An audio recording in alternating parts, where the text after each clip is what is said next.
Ես հիշում եմ 21 թվականին Ռոբերտ Քոչյանը եթե աստղերը այսպես դասավորվեն, նման ձևակերպումներ չէր անում, նա շատ վստահ էր իր հաղթանակում։ Հիմա հույսը դրել է ինչ-որ աստղերի վրա։ Այս դեպքում, գիտեք, շատ ավելի ակնհայտ է, որ նրանք են հասկանում, որ քաղաքացիական պայմանագիրը կստանա հասարակությունից այդ վստահությունը եւ կշարունակի ընթացքը Հայաստանի դեպի շատ ավելի կայուն խաղաղություն եւ ինստիտուցիոնալ խաղաղություն։ Դրա համար հույսները աստղերի վրա են դրել։ Ես իհարկե մտավախություն չի կարող չլինել, հատկապես երբ որ մենք ունեցել ենք Գյումրիի հայտնի այդ ռազմավարությունը ընդդիմության կողմից, բայց հույս է ներշնչում այն նաեւ, որ նույն վաղաշաբաթում այդ նույն ռազմավարությունը չաշխատեց եւ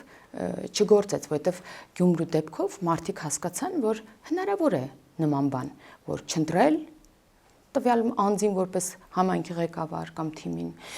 բայց այդ մարդը ինչ-ինչ պայմաններում գա եւ դառնա քաղաքապետ, ոնց որ Գյումրիում եղավ։